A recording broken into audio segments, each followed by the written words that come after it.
Hi, my name is Diamond Dallas, and welcome to the Dallas, Texas show. Today I will be sharing with you some stories. I hope you enjoy.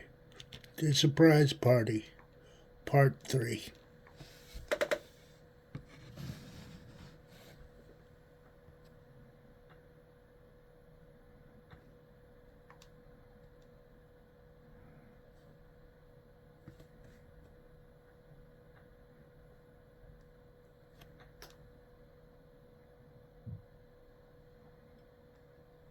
Jogging in the street,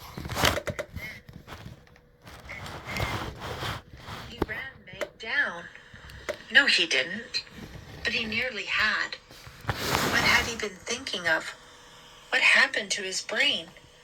He realized he was sweating now. The sweat was rolling down his forehead. His t-shirt was drenched. He felt hot all over, hotter than he'd ever felt. What had happened to his brain? The windshield was steaming up. Soon he'd be wrapped in this safe cocoon. No one could see him. No one could know he was in there. Maybe he'd stay in there forever. He had nearly run Meg down. He had aimed the car right at her, and then he had floored it. He heard her scream over the roar of the engine. He saw her eyes go wild. He saw her shield herself with her hands. Still, he kept the gas pedal down to the floor. Still, he didn't swerve the wheel. Then he saw her leap to the side, falling hard to the pavement. Finally, he had cut the wheel, squealed to the left. He remembered struggling to regain control, working the wheel till the car was headed back on the road. Then he sped away. He never even looked back. Maybe he would never feel normal again. He had only meant to frighten Meg. That was all. Really scare her. Show her that he meant business. That he wasn't going to kid around with any more scary phone calls, or notes, or lunch bags filled with fake blood. But then, when he saw her in the street, he forgot what he was doing. He remembered why he had to frighten her. Oh yes, he remembered why he couldn't allow the party to take place. Yes, yes, yes. But he forgot what he was doing. Forgot his foot so heavy on the gas. Forgot his hands so rigid on the wheel. He could have killed her. He only wanted to frighten her. He had killed once. Now he had almost killed again. I'm losing it, he thought. I'm losing it bad. But he had been lucky this time. She had leapt away. She was safe. She was okay. But was she frightened? Maybe she was frightened enough to give up the party. Then things could go back to normal, right? Then he could feel normal again. He just had the other murder to think about every day for the rest of his life. He slammed his head angrily against the side window. No, get control, man. Get control. Now the left side of his head ached. Good, that felt more normal. A headache made it feel a little more normal. Take it easy, man. Deep breaths. Yeah, that's better. You only scared her, after all. You have to scare her. Scare her out of having this party. You have no choice. You can't let this party take place. You can't let everyone be all together again. You can't let Ellen come back and tell. You can't let her tell what happened last year. Meg tore off the soaked, mud-stained clothes and tossed them in a heap in the middle of her bedroom floor. Then she hurried to take a hot shower. Aside from a bruise on her shoulder where she had landed on the curbside, she was fine. And if only she could get her hands to stop shaking, her heartbeat to slow down, her legs to stop trembling. A nice, long shower would do the trick. She was so glad her parents had gone to bed early. She didn't really want to explain why she had returned home, looking as if she had taken a swan dive into a mud puddle. How could she explain it? She wasn't sure she knew what had happened herself. Should she call the police? And tell them what? She hadn't really seen the car behind the headlights. She couldn't describe it at all. It had been too dark, and then suddenly it had been too bright as the headlights bore down on her. But had the car really swerved to hit her? Or had the driver just lost control for a moment? The street was very slippery because of the sudden downpour just before she left Shannon's house. Maybe the driver was sliding on the street. Maybe whoever it was hadn't seen her at all. Maybe she was making a big deal over nothing. Nothing? She had almost been killed. She shivered. The hot, streaming water wasn't warming her. She dried quickly, still shivering and pulling on her warmest flannel pajamas. Then she gathered up the clothes she had tossed onto the floor and put them down the laundry chute. What will make me feel better? Tony? Tony would know the right things to say. Tony would know how to calm her down. She missed Tony so much. She needed Tony now. She pulled a pink cotton robe over the pajamas and sat down to phone him. She looked up to see a half moon peering through her window. The sky had cleared. She punched Tony's number. It rang twice, 3 times, then a few more. Come on, Tony. Where are you? Hello? Tony? No. This is his father. She recognized Mr. Calvado's muffled stammer. It meant he had spent the evening at the corner tavern. Big surprise. He spent every evening at the corner tavern. It's me, Meg. Mr. Calvado. Meg? He sounded as if he were trying to remember if he'd ever heard that name before. Yes, Meg. Is Tony home? No, not now. He isn't? No. He went somewhere, I think. Very good. Helpful as usual. Oh, I see. Well, thanks. Sorry I woke you up. That's okay. I was only sleeping. Meg hung up. Tony's dad had been drinking even more than usual lately. Tony didn't talk about it much, but she knew it worried him. She stared at the phone. Where could Tony be so late on a school night? She sent out a mental signal. Tony, I need you. Call me. Call me, Tony. Are you getting this message? She concentrated hard, giving full force to any telepathic powers she might have. Then an unhappy thought interrupted her message sending. He couldn't be out with someone else. Could he? Could he?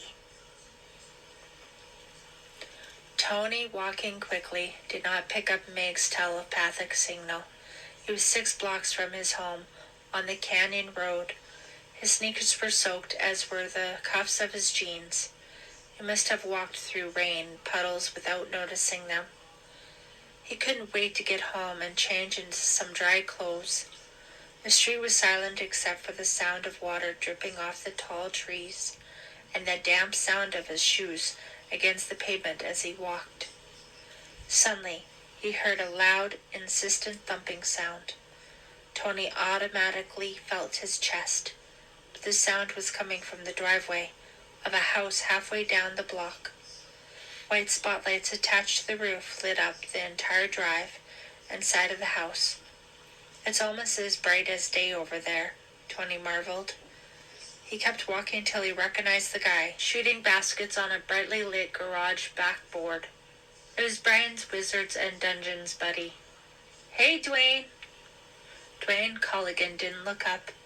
He dribbled in for a layup, missed, took the rebound, and dribbled back down the drive. I thought I smelled you in the neighborhood, Calvado, was his cheerful greeting. Tony ran across the neighbor's lawn onto Dwayne's drive, waited for his moment, and stole the ball from Dwayne. Hey, Tony, you'll infect my ball, man. Take a lesson, Colligan, Tony said, and made a high hook shot. Swish! It didn't even touch the rim. Lucky shot, Dwayne scoffed. What are you doing out here in the middle of the night? Tony asked, looking up at the bright spotlights.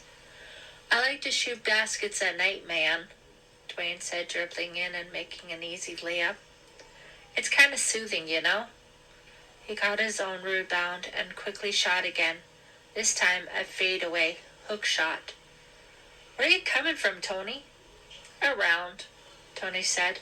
Dwayne dribbled in circles around Tony. His biceps flexed when he dribbled. He had powerful arms. His body didn't look like a teenager's. He had spent thousands of hours getting it that way. So how's it going?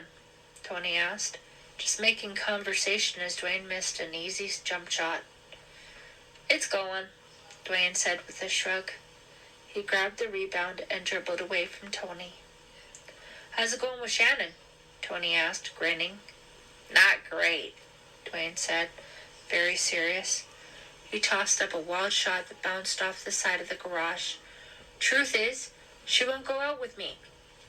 That's a downer, man, Tony said, chasing the ball down the drive. I don't get it, Dwayne said, pushing both hands against the shingled wall of the house and doing some quick stretching exercises. I know her brother hated me, Evan. He hated my guts. He told me to stay away from his sister. He knew I was hot for her. He said he'd make me regret it if I ever came near her. Yeah? Tony dribbled the ball hard against the asphalt drive. He never knew any of this. Evan had never talked about Dwayne to him. You know something, man? Dwayne said, a wide smile on his pale face. When they found Evan shot dead in the woods, that was good news to me. I was glad. That meant I could go get his sister. Tony felt the rage start in his chest, then spread over his entire body. Evan was my best friend, he screamed so loud he hurt his throat. He pulled back the basketball in one hand and heaved it with all his might, slamming it into Dwayne's stomach. Dwayne uttered a groan of surprise. Tony started to run, slipping on the wet driveway. He was 3 houses away when Dwayne called after him. What's your problem, dork?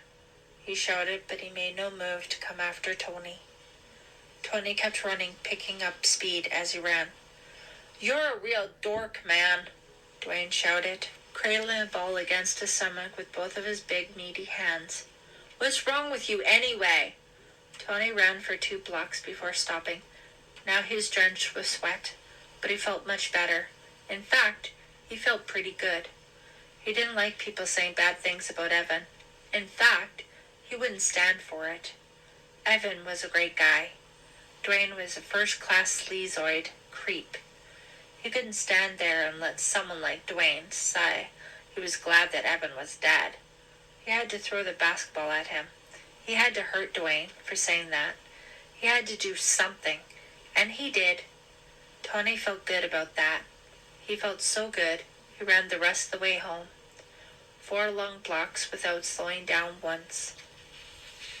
Chapter 10. Friday night. Meg knew she was in big trouble over her psych paper now.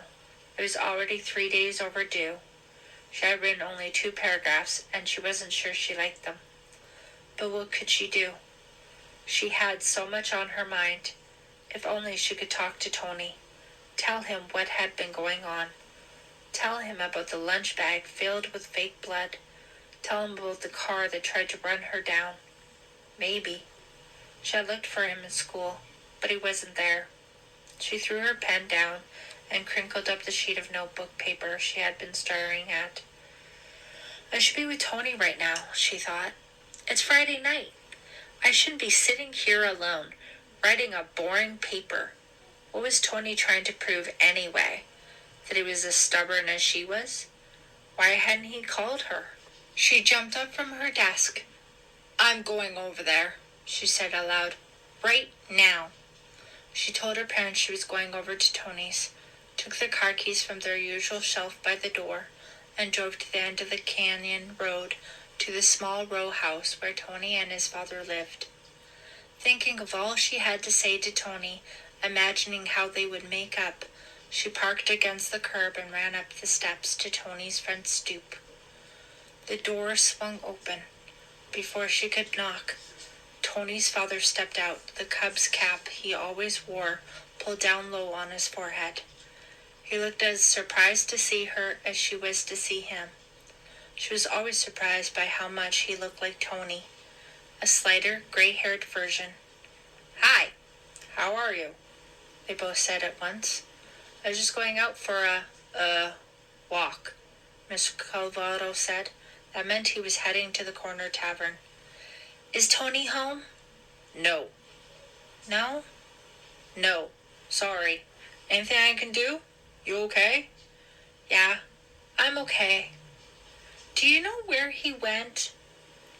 Mr. Clavato started down the steps. Meg stayed at his side.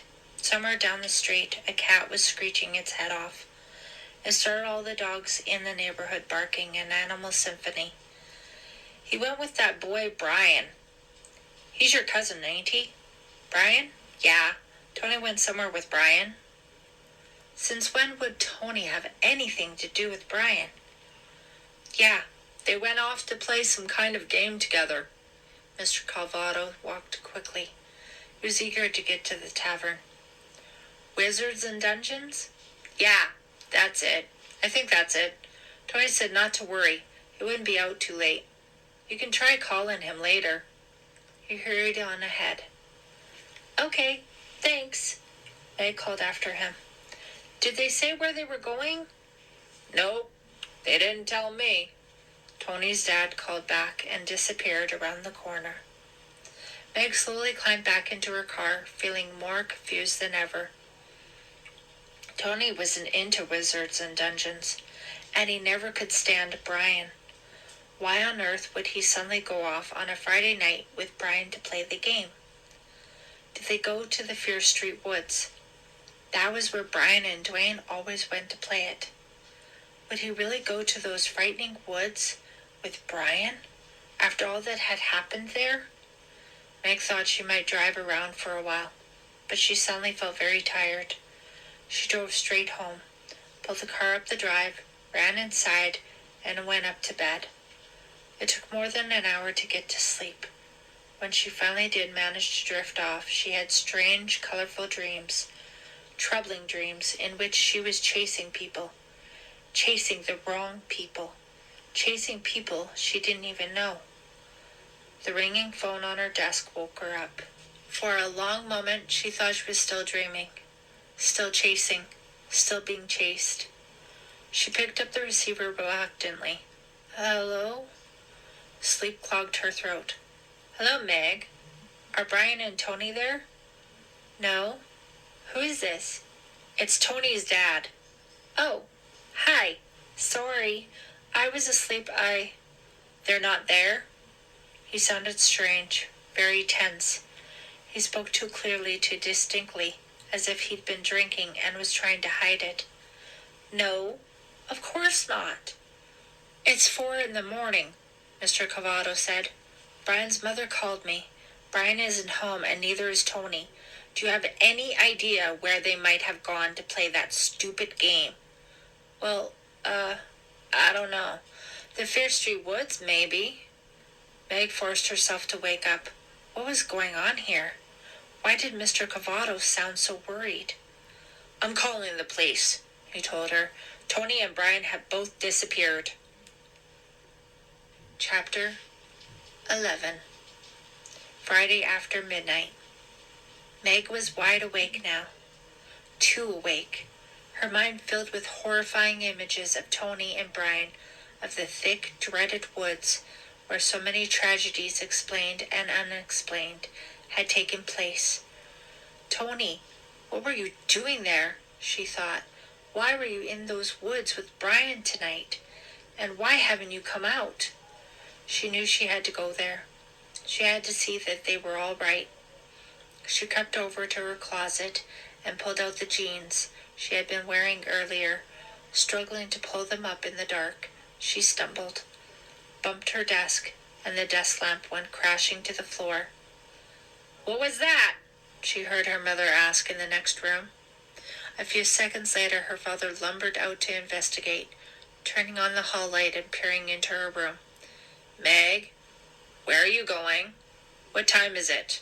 He looked like a bear coming out of hibernation, yawning and squinting at her. "It's late, Dad, but I have to go out." "Where are you going?" he repeated, rubbing his thick black stubble. He looked very confused. Well, Tony's missing, you see." "Missing?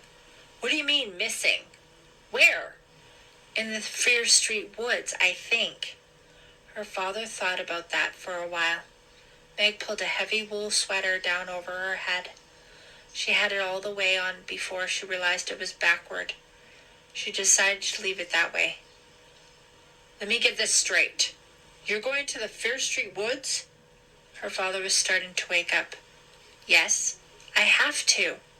Tony and Brian went there, I think, earlier this evening. Now they're missing. Fear Street." He was trying hard to make sense of what Meg was telling him, but of course it didn't make any sense at all. "Sorry, I'm not letting you go there in the middle of the night." "But Tony, Dad, please, I have to. Brian once showed me the cave where he goes to play Wizards and Dungeons. I think I can find it. The police won't know where it is. I can help them." He thought about it, rubbing his dark stubble. "Oh, all right. But I'll have to go with you. Just give me a second." He disappeared back into the bedroom. Meg stood in the hall. She could hear him explain quickly to her mother, banging into furniture as he pulled on his clothes. She thought of running to the car, driving away before he could come after her, but something held her back. She realized she was glad he was coming. The dangers of the Fear Street woods weren't just rumor. People really did disappear in those dark hills that stretched for miles past the end of Fear Street. Strange, impossible accidents were reported in the newspaper. Trees fell, seemingly for no reason at all. Normally, fearful animals attacked with bizarre ferocity. Perhaps the strangest thing of all about those woods was that no birds ever ventured there. No birds chowed the ripe wild berries, or dug for worms in the soft earth, or built nests in the trees. Over the years, teams of scientists from universities around the nation had come intent on explaining why the woods were bird-free, but they all went home as mystified as when they had arrived. "Ready?" Mr. Dalton reappeared in the hallway in a heavy plaid wool shirt and corduroys. "Let me just get a couple of flashlights. You can tell me the whole story on the way." There wasn't much to tell. As they drove down the silent, empty roads toward Fear Street, Meg told him about Tony and Brian going off to play Wizards and Dungeons, and then about the call she had just received from Tony's dad. "Tony isn't into that game, is he?" her father asked, turning on the windshield wipers to remove the thick mist from the windshield. "No," Meg answered quietly. "He isn't." "I didn't think so. He's not the type." Meg was too tired to ask her father what he meant by that. She knew he didn't really approve of Tony. He probably meant it as some kind of a dig. But she didn't want to get into any kind of discussion now. She just wanted to concentrate on Tony and Brian being okay. As they turned down Fear Street, the sky seemed to darken. Meg realized it was because of the trees that overhung the street. They passed the old cemetery and followed the narrow, curving street to its end. Flashing red lights indicated that the police were already there. 2 patrol cars were parked at the edge of the woods. The lights on their roofs bled red, circling soundlessly. A silent alarm that made Meg's heart jump and made the fear she had been holding down rise up to her throat. She jumped out before her father stopped the car and ran across the wet ground, blinking against the harsh red lights, fighting the fear, pushing it back down so that she could breathe. "Oh, hi." She bumped right into Tony's dad, who leaned against a patrol car, trying to gain his balance. His eyes looked red and watery in the harsh light. He pointed into the woods. "They're in there somewhere. The cops found footprints. They're gonna find him. It was obvious that he'd had quite a bit to drink. Meg had to struggle to make out what he was saying. Brian's parents, Sid and Marge, Meg's aunt and uncle hurried over, their faces tight with worry. Meg, you didn't have to come, Sid said, squeezing her arm as if making sure she was really there. I'm sure Brian and Tony are perfectly... Oh, hi, Todd. Meg's dad appeared behind Meg, looking grim and uncomfortable. Any sign of him? Not yet, but they're in there, Marge said, her voice a whisper. She looked away. We don't know why Brian likes that game so much, Sid said. He probably just lost track of time. He's been doing that a lot these days. That's probably it, Meg's dad said, not too convincingly. He looked over at Tony's dad, who was still propped up against one of the patrol cars, his eyes swimming in his head. Mr. Dalton frowned and then suddenly remembered the flashlights he was carrying.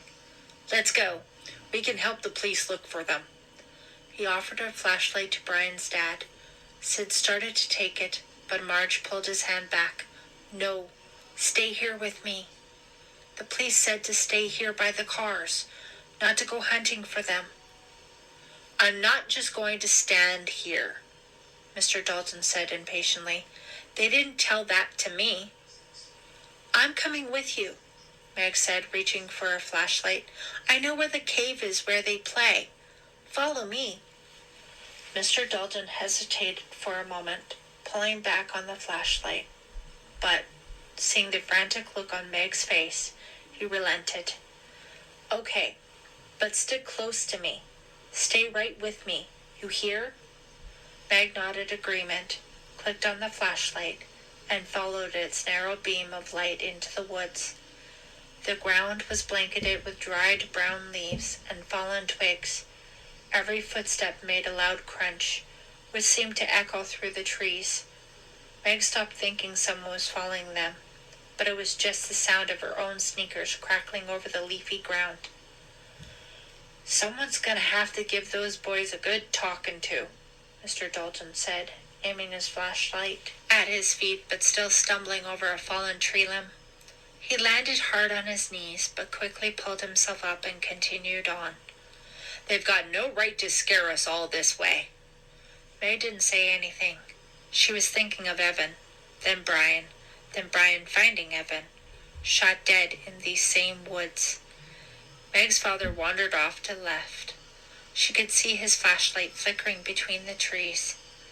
Lost in her own thoughts, she didn't realize they were heading in different directions. She shivered. The air was wet and cold. It didn't feel like spring in the woods tonight. Tree frogs began to chirp a sudden, deafening symphony of scratching. She heard a flapping sound overhead. It wasn't a bird. It must have been a bat. Tony! She shouted suddenly. Her voice didn't sound like her at all. It sounded like a frightened girl in a bad horror movie. Nightmare on Fear Street, she thought. Freddy's coming. Freddy's coming. No! Stop thinking stupid thoughts. Tony! Tony! She didn't care what she sounded like. She just wanted to find him. Something darted behind the wide trunk of an old maple tree. Something. Or someone. Tony! Brian! Are you there? No. It was an animal. A raccoon. Slinking out of her circle of light. Seeking the safety of the dark. Without thinking, she followed the creature, trying to get it back into her light. She stopped when she realized she had become sidetracked and changed directions. Moving the yellow light in wide circles now, the tree frogs stopped their shrieking as suddenly as they had started. Now the only sound was the crackling of the dry leaves beneath her sneakers, and... Dad! Where was he? She had kept his light in view of the corner of her eye, but now she couldn't find it. Dad! Hey! Dad! No reply. She had wandered too far, following that stupid raccoon, lost in her own morbid thoughts, and now she was alone. At least until she could find him again. Or until she could find Tony and Brian. Tony! Tony! Can you hear me? Where were the police? Where were their flashlights? How far had she wandered? What direction was she going? She turned around, then turned around again. Nothing but blackness. Tony! Brian! She climbed a low hill, slipping on the wet leaves. The Fair Street woods weren't flat.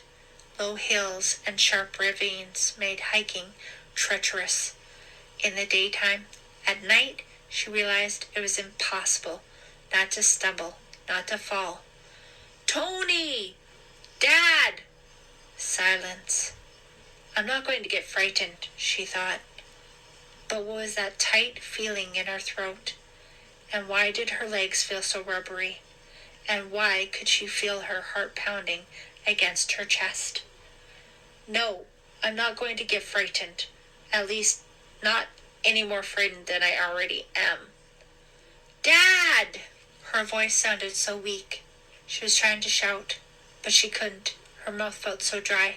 Dad! Tony! Where were they? Where was she? She took a step forward, then turned around. She followed her beam of light through the trees. A tall, thick clump of flowering weeds appeared to be a man leaning toward her. She turned away from it, feeling a stab of fright course down her back.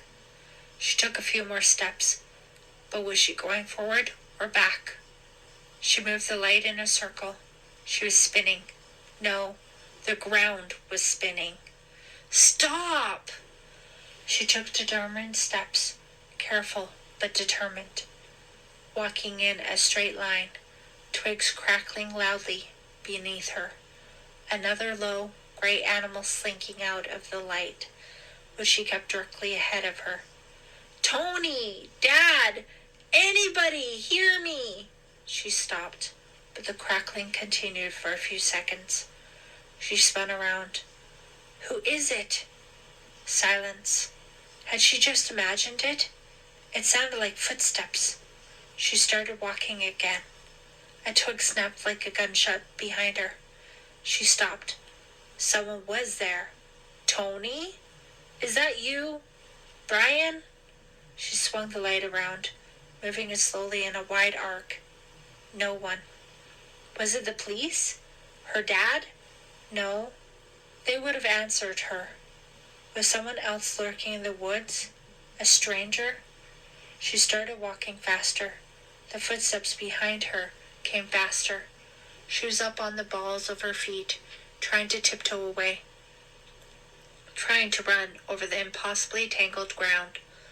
But whoever pursued her was faster. Oh! A hand grabbed her shoulder roughly from behind. Chapter 12. Friday, after midnight. Her flashlight was kicked from her hand. It sailed into a deep clump of leaves. Its light buried.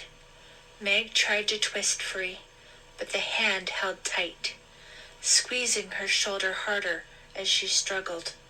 She realized she was gasping for air. The sharp pain from her shoulder was spreading down her arm, down her side, down her entire body. The grip on her shoulder tightened. She felt hot breath against her cheek. She smelled onions and French fry grease. I warned you. Don't have the party. The words were whispered, but the whisper was a roar. With one desperate surge of strength, she pulled herself out of the suffocating grasp. She lurched forward and screamed as she began to fall. She raised her hands to grab onto something, but there was nothing to grab. She was falling down a steep ravine, falling face forward, then rolling. Her head hit something hard, a rock or a tree stump. Lights flashed in her head, flashed in rhythm to the throbbing pain. The lights didn't stop, even though she was unconscious. She came to quickly, feeling the pain in her head and in her shoulder. She didn't know where she was. She looked for her ceiling, her dresser, her desk, but she wasn't in bed. She was lying on wet ground in a deep, foul-smelling pile of decaying leaves and weeds. She sat up, her head throbbing harder. She remembered now. "Hey!" she tried to shout, but she didn't make any sound. She reached up and pulled twigs from her hair. "My hair! I must look a mess," she thought, "of all the crazy things to think about. Am I going crazy?" A leaf was stuck against the back of her neck. She pulled it away and felt a surge of nausea. She fought it back, and sitting up straight, taking deep breaths, fought back the dizziness too, and stood up and saw the body lying at her feet. At least, she saw part of the body. A sweatshirt pulled up to reveal bare skin. The back of the sweatshirt, torn and stained. Blue jeans. An arm. Wait a minute. Was she seeing things? Was she hallucinating because of her fall? She dropped to her knees to get a closer look. No. It was a real body. It moved suddenly and groaned. It was alive. The stains on the sweatshirt, the stains. She reached forward and touched the sleeve, pulling her hand back as she felt the warm wetness. Blood. She crawled around him and turned him so she could see the face. Brian? Not Tony. Brian. She felt so guilty for thinking that, but she couldn't stop her thoughts. She couldn't hold back the feeling of relief she felt. Brian! Are you awake? Can you hear me? He groaned again, but didn't move. His mouth was bleeding. She saw his face in the light. It was swollen and bloody. The light. Someone was shining a flashlight down on them. Meg? What are you doing here? A familiar voice called from the top of the ravine. Tony? Is that you? You're okay?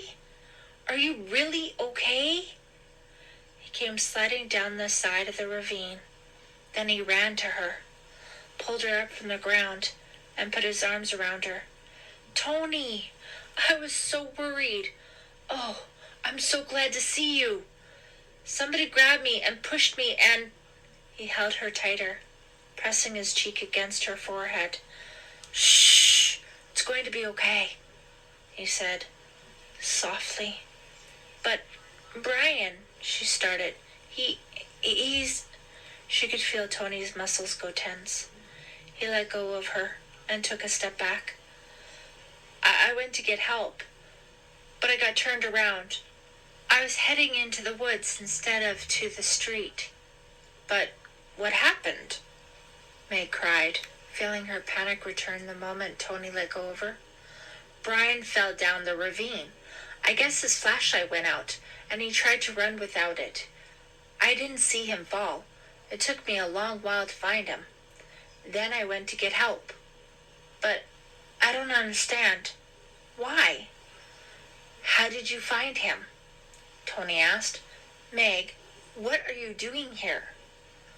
Someone grabbed me. I got away, but I fell, she said, reaching for his hand, squeezing his hand. Oh, your hand is cut. He pulled it away from her, from branches and things. I was running, trying to get help. I guess I cut myself. Who grabbed you? What happened? He spoke to her tenderly, his face filled with concern. He still cared about her, despite the horror of what had just happened. She felt strangely relieved. I couldn't see him. It happened so fast. Over here! Here they are! You kids okay?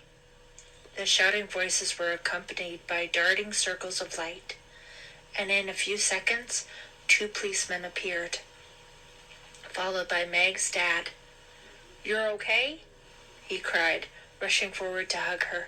I thought you were right with me. I turned away and you were gone. Where's the other one? One of the policemen asked Tony, shining his flashlight into Tony's face. The policeman was very young. Meg saw. He looked as young as Tony, although that was impossible. And he seemed very frantic, as if this were the first excitement he'd had on the job. Tony turned away from the harsh light and pointed down into the ravine. Brian's down there. He fell. He's hurt pretty bad. Radio for an ambulance, the policeman told his partner as he scrambled down the side of the ravine to examine Brian. The other policeman turned and started to run to the patrol car. He's beat up pretty bad, the policeman called, squatting next to Brian, shining his light in Brian's face. The policeman sounded too upset. Don't they teach them to always sound calm? Meg asked herself. Brian stirred and opened his eyes. He tried to lift his head, but the policeman gently indicated for him to lie back. What happened here, son? The policeman shined his light in Tony's face. That's funny, Meg thought. He looks younger than Tony, but he calls Tony son. Tony squinted back at him. He looked very tired and very frightened, Meg thought. He fell. I didn't really see it. Pretty bad fall, the policeman said, lowering his light to Tony's chest. The front of Tony's sweatshirt was mud-stained and torn. I went for help, Tony told him, but I got lost. What were you doing here at night in the first place? The policeman demanded. Meg could hear an ambulance siren in the distance. Nothing, really, Tony said uncomfortably. Playing a game. Some game, the policeman growled. He took off his uniform jacket and draped it over Brian's chest. Keep warm, son. You're going to be okay. Brian gazed up at him. He didn't say anything. He didn't seem to know where he was. A few minutes later, the ambulance arrived. 2 men in white lab coats dropped down into the ravine and lifted Brian onto a canvas stretcher. I'm okay, Brian insisted. Really? I'm okay. He stared up at Meg, but didn't seem to recognize her. I'm okay, really, she heard him protesting as they carried him off to the ambulance. Your dad is waiting for you, Mr. Dalton told Tony, not bothering to hide his angry feelings, and I'd better go talk to Sid and Marge. You boys sure caused a lot of trouble and a lot of worry tonight for no good reason. Tony looked away and didn't say anything.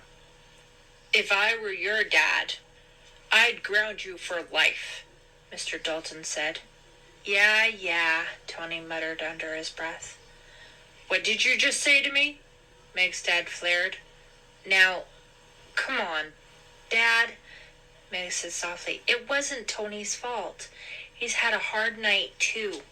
It must have been very frightening being lost in these woods. Give him a break. I tried to get help, Tony repeated. Mr. Dalton scowled at Tony. Then his face filled with surprise as he looked at Meg closely for the first time. What happened to you? You're covered with dirt. I tripped, she lied quickly, feeling her face go red. Luckily, he couldn't see it by the light of the flashlight. That ravine is impossible to see, and it's so steep. Poor Brian, Tony muttered. Poor Brian? It's a little late for that, Mr. Dalton sputtered angrily. It's a little late for everything. Maybe you'll think twice before going off in the woods to play a stupid, worthless game. He stomped on ahead of them, looking like an angry bear who just had a fish stolen away from him. Meg and Tony followed behind. Walking slowly, Meg took Tony's arm and leaned against him as they walked. Why were you here playing the game with Brian? She asked, whispering so her father couldn't hear, their conversation? Tony shrugged. I don't know. It looked like it might be fun. But you were never interested in it before, Meg said, walking even slower, letting her father get farther ahead. Yeah, I was, Tony told her, sounding defensive. I just wanted to see what it was like. But I didn't know Brian was so serious about it. As soon as we got to the woods, he sort of changed. He became a third-level wizard or whatever. He was playing a character, but he was the character. He's too serious. It's like he lost himself completely. It's scary. What character did you play? Meg asked, holding onto his arm, stepping carefully over a fallen tree limb. A warrior, I guess. It was weird. The whole thing's weird. We never could stand Brian. Now all of a sudden... That's not true, Tony said angrily. He stopped walking and pushed away her arm. How many times do I have to say it? I was just curious about the game. That's all. Give me a break. You want to cross-examine someone? Go to law school. I'm sorry, she said quickly, surprised by his anger. I didn't mean anything. I've had a bad night, too, you know. He suddenly seemed to remember that she had been grabbed by someone in the darkness. His face softened. He lowered his head. I'm sorry, too, he muttered. So you didn't see the guy who grabbed you? No. It was so dark. It happened so fast. He took away my flashlight. Then he grabbed me. Then he whispered something in my ear about the party. Then I fell down the ravine. He what? What about the party? Tony put both hands on her shoulders to stop her. Tell me this again. He said, I warned you about the party. Something like that. He sounded very angry, very crazy. I was so scared. He was breathing into my ear. His breath was so hot, and he really hurt my shoulder. It still aches. Tony looked very upset. Do you think he followed you into the woods? Do you think he was waiting outside your house and followed you here? I don't know. I don't know what to think. Last night, I was coming home from Shannon's. I think someone tried to run me over in a car. I'm frightened, Tony. Oh no. Oh no, no, no, no, no, no. I'm just so glad you're okay, Tony said, pulling her close. This is all too much, Meg. Too much. You'll forget about the party now, won't you? What? This is just too scary, too dangerous. You'll forget about the party, right? No way, Meg said, a grim frown of determination on her face. You don't know me very well, do you? A challenge is a challenge. I'm going to have that party for Ellen. It's the only way I can find out who is doing all this to us. Tony let go of her. He stood staring into her eyes, then looked away. I love the way he's so worried about me, Meg thought. You look so troubled, she said. What are you thinking? That you're making a big mistake, he said suddenly, looking very scared. You've got to think about this, Meg. Really think about it. Whoever tried to run you down, whoever grabbed you tonight, he might have been trying to show you that he might do something even worse. Chapter 13. Sunday afternoon. On Sunday, a balmy, hazy Sunday that felt more like summer than spring, Meg slept late, had a long, leisurely breakfast of pancakes and bacon, and then walked up to North Hills to visit Brian. It wasn't exactly her idea of how to spend a Sunday afternoon, but both of her parents had urged her and pestered her and repeatedly told her how much it would mean to Brian. who wasn't allowed to leave his bed because the doctors thought he might have internal injuries. So finally, she gave in and decided just to get it over with. Brian lived in an enormous white house overlooking the river, with its tall columns on both sides of the double-doored entranceway. It always reminded Meg more of a southern plantation than a house a normal person would live in. When she was little, Meg would wander off by herself down the long, carpeted corridors, peeking into room after room until she'd get frightened and run back to where everyone else was, usually in the front parlor or the library. The house was too big, too creaky, too old, too scary. No wonder Brian grew up to be so weird. As Meg walked up the long, smooth driveway, lined with carefully pruned hedges, she saw a familiar blue Taurus beside the house. She saw Corey Brooks and his friend David Metcalf coming out of the house. They weren't smiling or joking around as usual. She noticed immediately. "Hey, Meg." "Hi, how's it going?" Corey called. She wondered if he was glad to see her, or glad to be leaving Brian's house.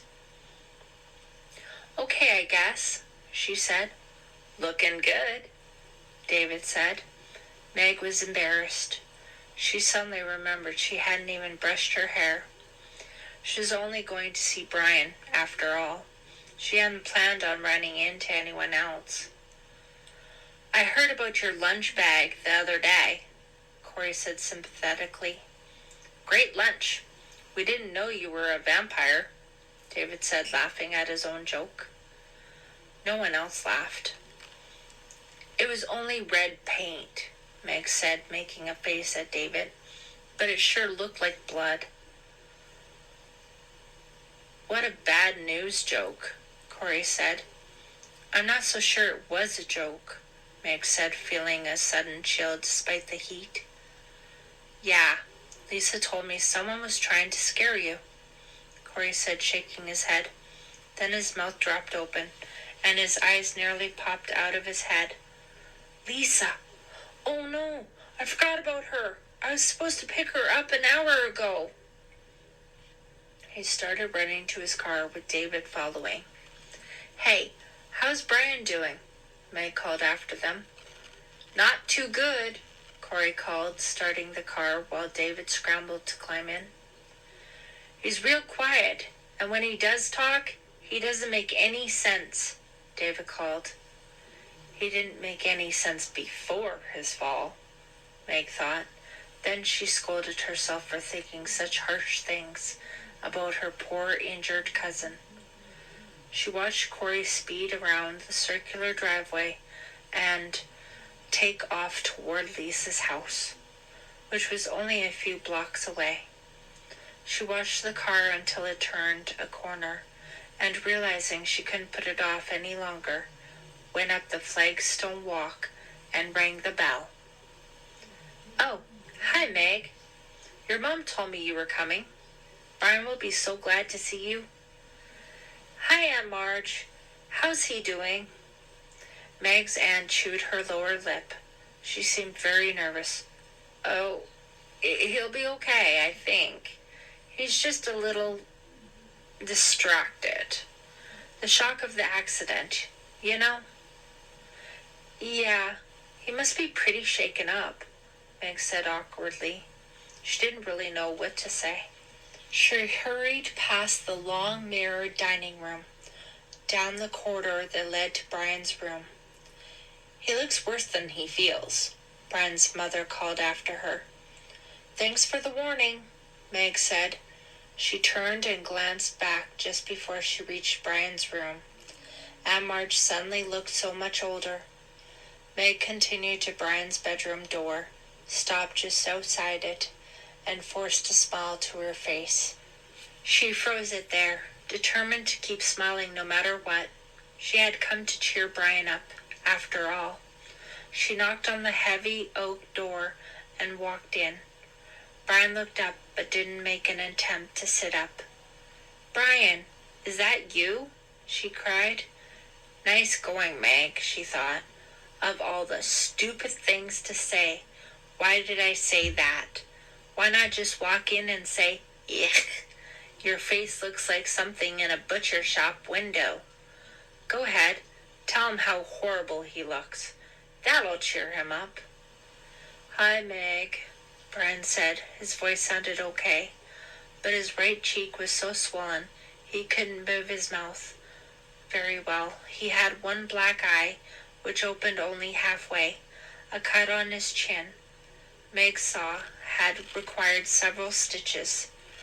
"Brian, you really know how to take a fall. Maybe you should be a stuntman." He tried to laugh, but it came out a wheeze. "A wizard doesn't need a stuntman," he said. At least that's what Meg thought he said. He was talking so slowly and softly, it was hard for her to hear. "I didn't bring you candy or flowers," she said, sitting down tentatively at the foot of the queen-size bed. "I didn't think you really wanted that stuff." He stared at her with his one good eye, but didn't reply. "Is there anything you do want? Anything I can bring you? Your homework, maybe?" She laughed, a forced laugh, but it sounded pretty genuine. He didn't seem to hear her. "How do I look?" he asked, his voice flat, expressionless. "You look, not great." She wasn't going to lie to him. He had mirrors. He could see for himself. "Let's put it this way. You've looked better." He seemed to be thinking about that answer. Finally he muttered something about not having the power to change things. Meg couldn't really hear him. "Maybe things will go better for me when school's out," he said clearly, a bit louder, still staring at her with his unswollen eye. "You'll feel better soon," she said. "Are they giving you some kind of painkillers?" "Yeah, I guess." He turned his head away. "You really did it to yourself this time," Meg said, trying to sound light, but it didn't come out that way. "Did you come here to scold me?" Brian snapped. "Very helpful." "Sorry, I didn't mean it that way," Meg said, feeling guilty. She was always picking on him, it seemed. From the time they were little kids, she had never been able to tolerate him for more than a few seconds. But she knew she should be a little more understanding now. He really looked as if he'd been run over by a truck. She suddenly remembered Shannon's suspicions about Brian, about that day a year ago in the Fear Street woods. Did Brian have a secret? A dark, dirty secret he had been keeping from them all these months. "What were you and Tony doing in the woods so late at night?" she asked. She leaned forward and stared into his eyes, hoping it might encourage a direct answer from him. But he didn't say anything. Then, finally, in a faraway voice, he said, "The warrior came and fought for his place." "Brian, really?" Meg felt the anger rise in her again, but this time held it in check. "But the wizard has tricks that warriors do not know of." "Great, Brian, great. So you and Tony were playing Wizards and Dungeons, or whatever it's called." "The battle isn't won yet," he said mysteriously. Meg realized she had better change the subject. Brian obviously did not want to talk about what had happened. "Are you going to get back to school in time for finals?" she asked, forcing a smile. He didn't reply. "The seniors are out already," she told him. "Now they just have to wait for their final grades and graduation. It's supposed to rain next Tuesday, so they may have to move the graduation into the auditorium." Again, he didn't reply. He was staring at her now. He looked as if he were thinking hard, debating something in his mind, trying to decide whether to tell her something or not. She decided to give him one more chance to talk about the other night. Did you ask Tony to play the game with you, or did he ask you? I will reveal everything when I reach the 4th level and become a full-powered wizard, Brian said. How annoying. She just wanted to shake him. All this stupid wizard talk. Why wouldn't he answer her question? She really wanted to know about Friday night in the Fierce Street woods. Was it Tony's idea to go play the game in the woods? Did Brian somehow force him to come along? Tony wouldn't talk about it, and neither would Brian. Why? Were they both afraid of something? Of someone? You look tired, Brian. Maybe I should go. She stood up and stretched. Thank you, he said softly. Was it thank you for coming or thank you for going? You'll feel better real soon, she said. You just need plenty of rest. Thank you, he repeated. She reached forward and squeezed his hand. It felt soft and lifeless, like an overripe peach. She started to leave, but he held on to her wrist. He pulled her back with surprising strength. She waited for him to explain, but he stared up at her silently.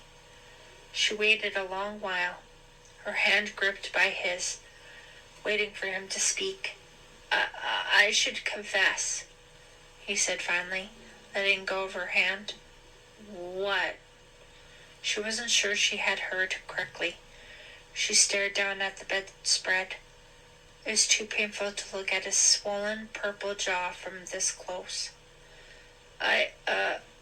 No. He seemed to change his mind. He turned his head toward the window. The room darkened as clouds covered the sun. The breeze from the window had turned cold and damp. Another storm was blowing up outside. Meg felt a chill that wasn't caused by the wind. She suddenly had a hunch about what Brian wanted to say, about what he wanted to confess. She took a deep breath. Brian, she said, look at me. He turned back to face her. Brian, did you make a call? Have you been calling me? Yes, he said calmly. I have. Chapter 14. Sunday afternoon. What? She hadn't expected him to confess so quickly, so easily. He was so casual about it. It was hard to believe him. She waited for him to apologize, to start to explain, but he just stared back at her blankly. The room grew darker. Nervously, she walked around the bed and clicked on the table lamp beside it. The lamp cast a yellow glow over his face, leaving his black eye and swollen jaw in shadows, making his wounds seem deeper, more ugly. You admit it? You made that call? Her voice came out higher and shriller than she had wanted, but his callousness was unnerving her. Yes, he said, a narrow smile forming on one side of his puffy, swollen cheek. I want it. He started to add something, but they were interrupted. His father poked his head into the room, looking concerned. Everything okay in here? Yes, fine, Uncle Sid, Meg said quickly. How are you feeling, Brian? His dad asked. Okay, Brian said after a long pause. Can I get you two anything? A Coke or something? A cup of tea? No thanks, Uncle said. We're fine. He left reluctantly. Meg listened to him pad down the long corridor, then turned back to Brian. What were you going to say about the call? Yes, Brian stared up at her with his one good eye. Yes, I remember. I've been calling, and I think I can reach Evan. Evan? I have the power, Meg. I have the 4th level power. I think I can call Evan back. Cut the crap, Brian, Meg shouted with sudden vengeance. She stood over him, her face twisted in anger. I asked you a straight question. I want a straight answer. You're not going to hide behind any of this phony sword and sorcery baloney. You're going to tell me the truth. Brian suddenly looked very frightened. He couldn't be that frightened of me, Meg thought. What is he really frightened of? She was determined to find out before she left the room. Did you call me or not? Yes, I called you, he said, looking to the window. I called you several times. 3 or 4, I guess. What? Several times?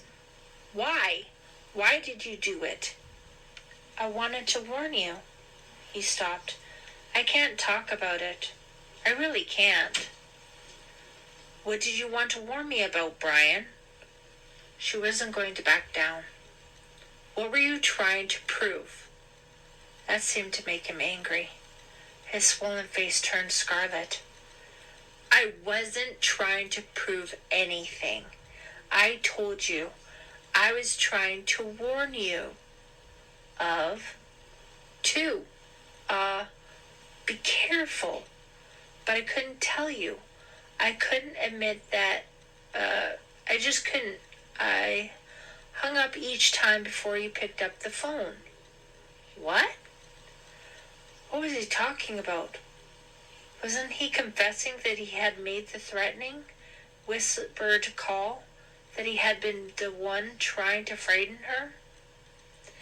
I was scared, Meg. I don't want to explain. I really can't explain. I'm telling you too much already. I can't tell you. I just can't. Can't tell me what, Brian? Can't admit what? He shook his head sadly. You really don't understand anything, do you? Can't admit what? She felt so confused now, so frustrated. Why wouldn't he tell her what was on his mind? I can't, Meg. I just can't tell you. Don't try to force me. It won't do you any good. It won't do either of us any good. I'm warning you. Stop saying that. Brian, stop saying you're warning me. You're not making any sense. You're not explaining anything. Suddenly, he sat up and grabbed her wrist again. He leaned forward, pulling his swollen, battered face close to hers. Close up in the dim bedroom light, he looked like a creature from a horror movie. The bitter, sharp aroma of antibiotic ointment rose from his face. Meg felt as if she couldn't breathe. He pulled her even closer. I'm warning you, he said in a low voice she had never heard before. There are things you don't understand. There are dangers, real dangers. The woods. It wasn't an accident. I can't. I shouldn't. But listen to me. Meg, watch out. I'm warning you. He's threatening me, Meg thought. This isn't a warning. It's a threat. But why? He let go of her wrist and slumped back on his pillow. He suddenly looked exhausted, completely drained. Brian! He turned his back to her. Rubbing her wrist, she silently ran out of the room, down the long, thick carpeted corridor, and out the front door. On the front porch, she stopped and leaned against one of the white columns, taking deep breaths, trying to get the smell of Brian's skin ointment out of her nose. She looked up. Someone was walking across the porch. Alan? Oh!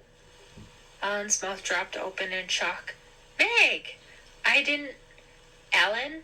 What are you doing here? Meg shrieked, completely shocked to see her. Well, Alan looked really embarrassed. I didn't even know you were in town yet. Well, yes, Meg ran over and gave her old friend a hug. You look great, she cried. She took a step back. Ellen looked exactly the same. She still looked beautiful with no makeup at all. Her hair was lighter and longer, but still tossed back simply behind her narrow shoulders. She was still so tall and lanky, still looked exactly like Daryl Anna. Ellen gave Meg an uncomfortable smile. I just got in a few hours ago. I was going to call you. I'm just so surprised, Meg said. I looked up, and there you were. It's really nice to see you, Ellen said stiffly, looking toward the double front doors. How's Shannon? Good. She's good, Meg said. She can't wait to see you. I'm at my Aunt Amy's. Why don't you come over after school tomorrow? Bring Shannon, too. Okay, great, Meg said brightly. It's been such a long time. I can't wait to talk to you. Me too, Ellen said. She pulled her tan raincoat tighter and shivered. Ellen was always freezing any time of the year. What are you doing here? Meg asked, suddenly remembering that they were standing on Brian's front porch. I heard about Brian, about his accident in the woods. I thought I'd just, stop in and say hi. Oh, that's great, Meg said. He can really use some cheering up. He's not in great shape. It must have been awful, Ellen said, closing her eyes. She stepped forward and gave Meg another hug. See you tomorrow. Can't wait. You look great. Really. Thanks. Ellen turned and walked up to the front door. Meg stepped off the porch, turned to watch Ellen go into the house, then headed for home, hurrying to beat the rain, thinking about Brian, the awful look on his face, the threats he made to her. As soon as she got home, she rushed to her room and phoned Tony. Please be home. Tony, be home. Hello? Tony? Hi, it's me. Meg? How are you? I'm not sure. I was just over at Brian's. Yeah? His interest seemed to perk up. What happened? How come you sound so funny? Well, Brian said the weirdest things to me. Frightening things. I really couldn't believe. Brian, what? Tony's voice stayed cool, but there was an edge to it. He said he shouldn't say anything. I mean, he wasn't going to, but he told me. There was a long silence at the other end. Finally, in what was almost a whisper, Tony said, He did? He told you? He suddenly sounded very upset. He warned me. Listen, Tony started. My parents are home. I've got to get off, Meg said. We've got to talk. Tony, later. Yeah, Tony agreed. Brian told you, huh? Well, yes, We've got to talk, Meg. Tonight. No, I can't tonight, Tony. I've got to write my psych paper. Okay, what about David's party tomorrow night? Well, meet there and then go somewhere. Just the two of us.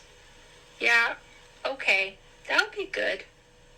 Meg was pleased. Tony never wanted to talk about anything serious lately.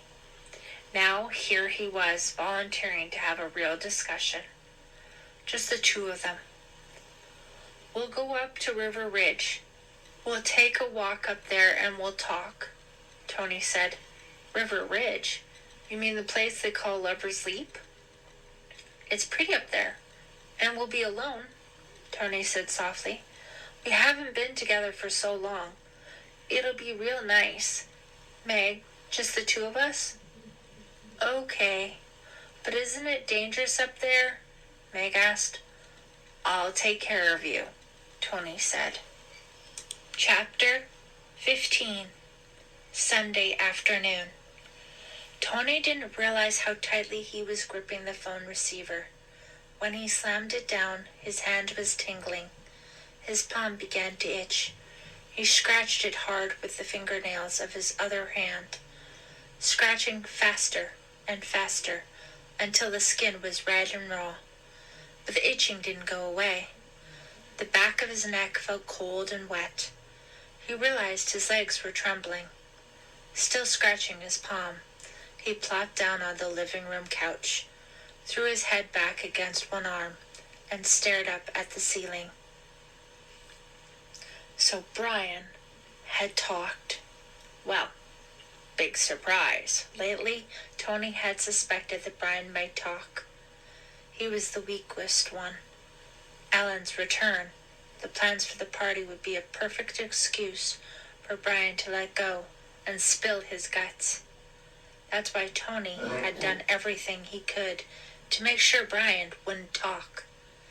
Hadn't he taken Brian out to the Fear Street woods and beaten him up as a reminder not to talk? But he talked anyway. He squealed. That's the word they always used in gangster movies on TV. Brian squealed. And now Meg knew. Meg knew that Tony killed Evan. Brian had told her. Tony uttered a loud cry, a moan of regret, of pain, of anger, and slammed his fist into the sofa cushion. What was he going to do now? Meg knew. Meg knew about last year. Once again, Tony saw himself in those dreaded woods, saw Ellen, saw Evan. Once again, he felt the hunting rifle in his hands. Evan's rifle.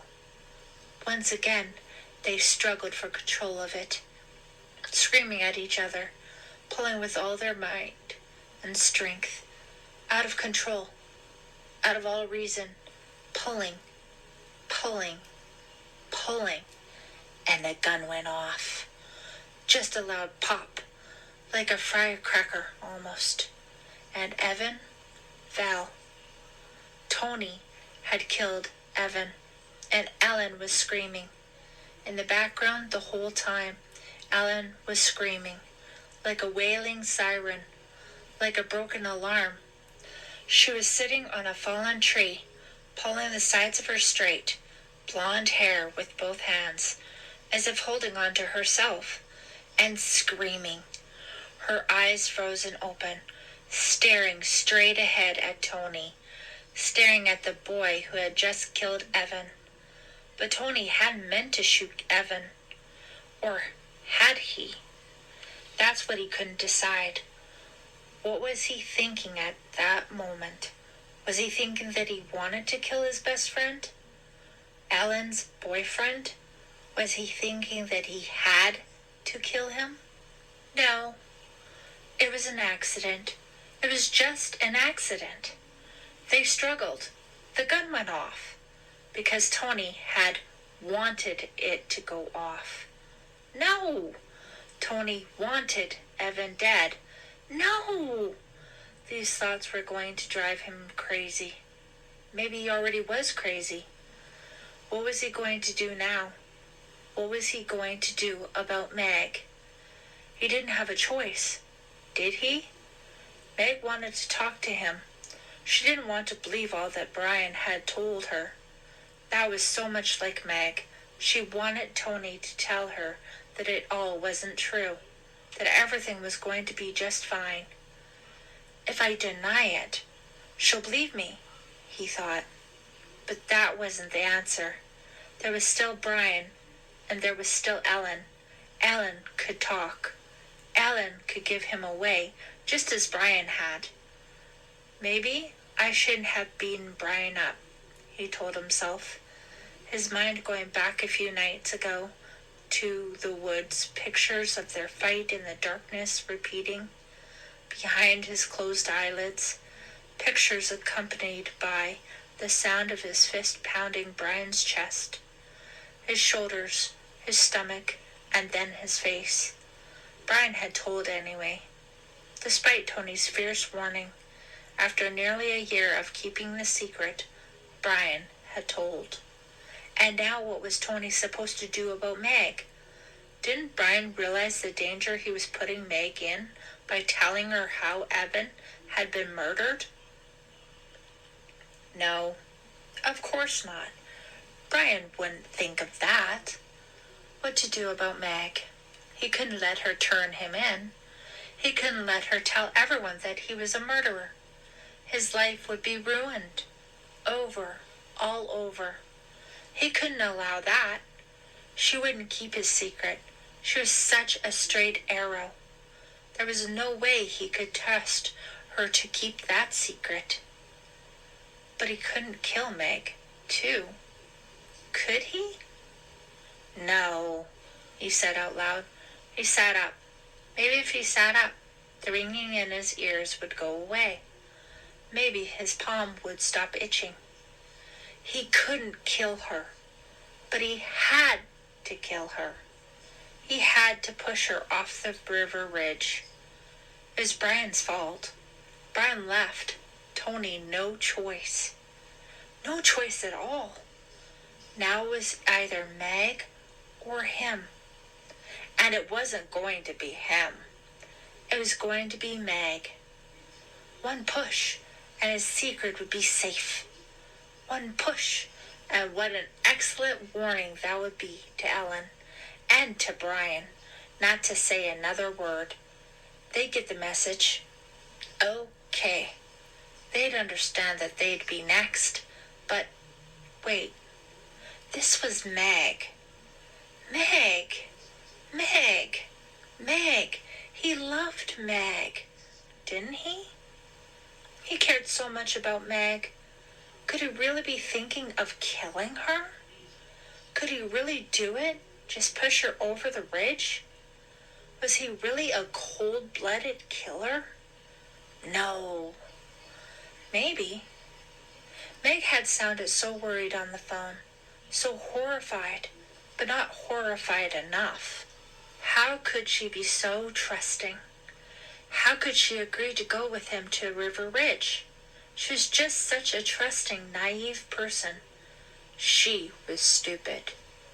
No, maybe she really didn't believe Brian. Maybe Brian told her, and she refused to believe it. Why should she believe Brian? Anyway, everyone knew he was weird and crazy. Out in the woods all the time playing that stupid game with Dwayne. I don't have a choice, he decided. I have to kill poor Meg. Let me count the reasons. 1, she knows too much. 2, it will be a warning to Ellen and Brian. 3, if Meg is dead, the surprise party will be canceled. No, I can't. Not Meg. Not Meg. But I have to. I already killed Evan, my best friend. I can kill Meg, too.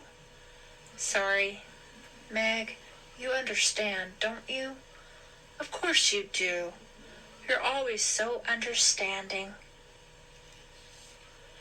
Chapter 16, Monday afternoon. So, you didn't call the police after the car tried to run you down? No. Maybe I should have, but I didn't, Meg said. I mean, what could I tell them? I didn't get a good look at the car. It was too dark. All I saw was headlights. But, Meg, Shannon started. Besides, now I'm not even that sure it was trying to run me down. I mean, the road was real slippery because of the rain.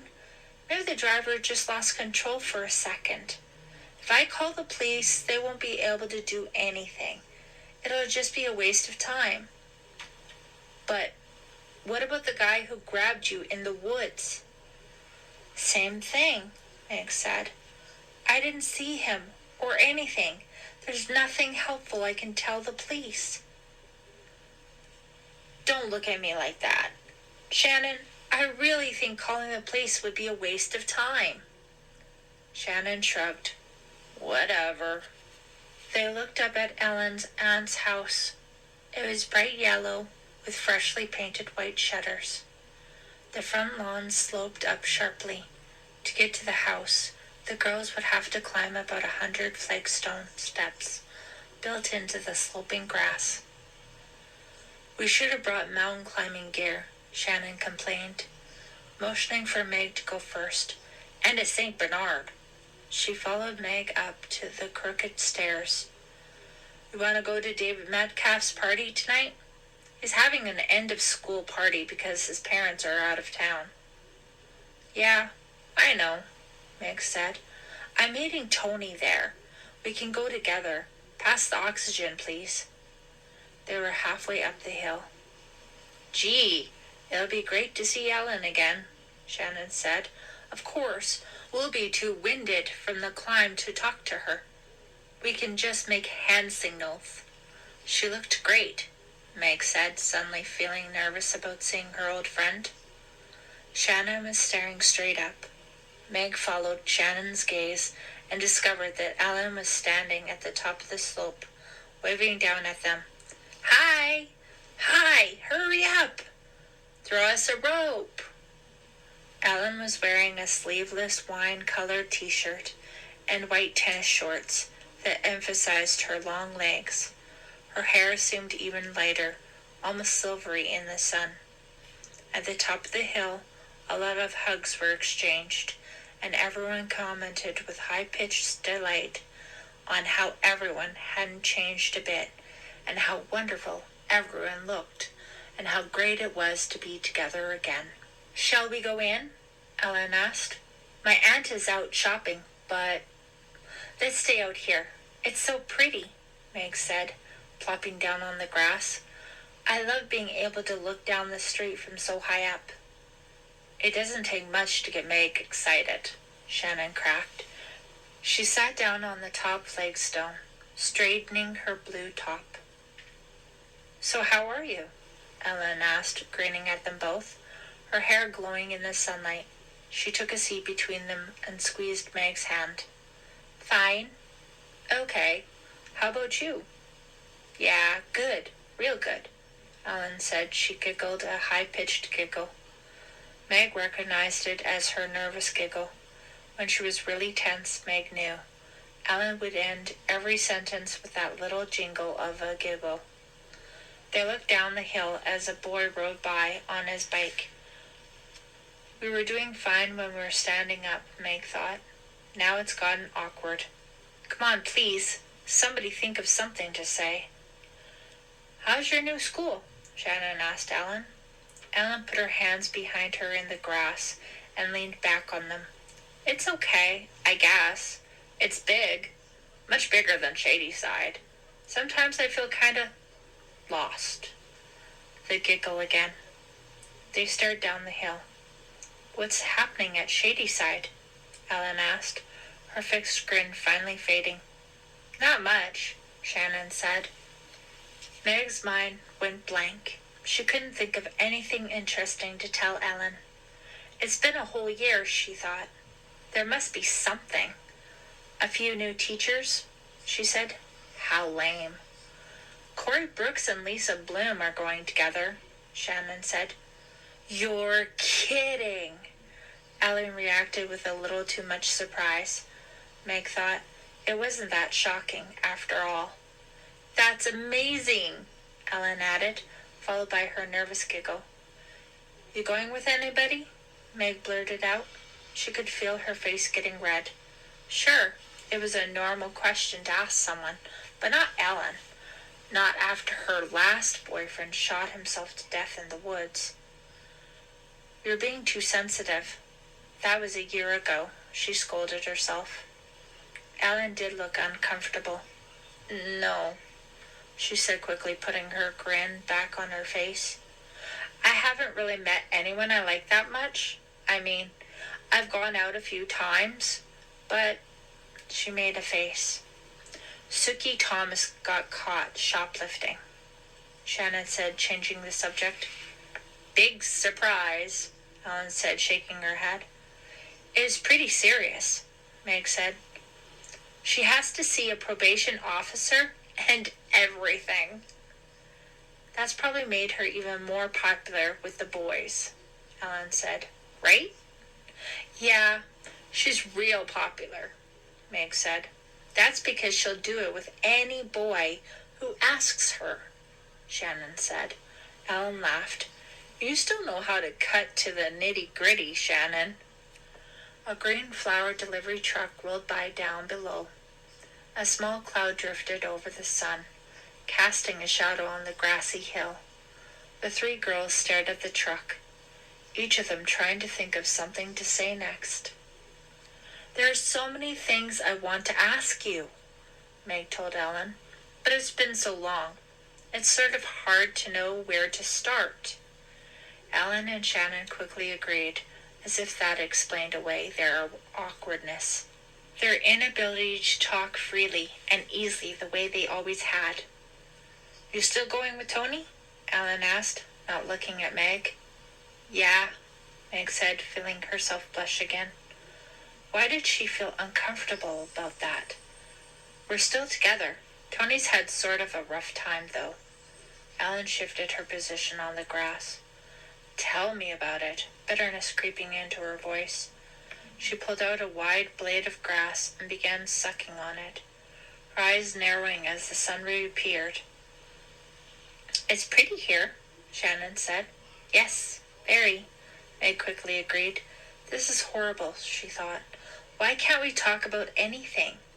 Shadyside seems so much smaller to me now, Ellen said, yawning. Oh, sorry. I stayed up till watching a movie on cable. Do you believe we don't have cable at home? How can you live without cable? Shannon asked, brightening.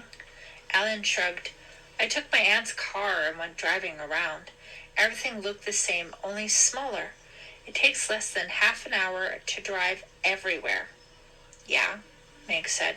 Shadyside isn't exactly your major metropolis. What a stupid and boring thing to say, she thought. You been playing any tennis? Shannon asked. Ellen didn't seem to hear her. I miss our Saturday morning games, Shannon said. Remember the games we used to play when we were kids? Meg asked. How lame, she thought. When in doubt, start talking about when you were kids. Yeah, remember shadow chasing? Shannon said, a bit too eagerly. She was obviously pleased to have something safe to talk about. What a dumb game that was. That wasn't our dumbest game, Ellen said, laughing. Our dumbest game was Eek a Mouse. I've forgotten all about that one, Meg cried. It was just a screaming contest, right? We'd pretend we saw a mouse and then see who could make the most terrifying, earth-shattering scream. That was a great game, Shannon said. We should play it right now. Bet I'd win. Bet you wouldn't, Ellen said. But they didn't play the dumb kids game. They fumbled around, trying to think of other things to talk about for a while. Meg felt more and more awkward. She knew that the other two felt the same, which made her feel even worse. A gray station wagon started to pull to the curb down at the bottom of the sloping yard. There's Aunt Amy, Ellen said, climbing quickly to her feet and brushing off the back of her tennis shorts. I'd better go help her with the groceries. She seemed grateful for the interruption. Guess we better get going, Shannon said, sounding dejected and not hiding it at all. You're, still coming out for pizza with us Saturday night, right? Meg asked, trying to sound casual. Saturday night. Of course. Was the surprise party. Going out for pizza was the excuse Meg and Shannon had dreamed up to get Ellen to the party. Yeah, right. Great, Ellen said with forced enthusiasm. See ya. See ya, Ellen. You look great.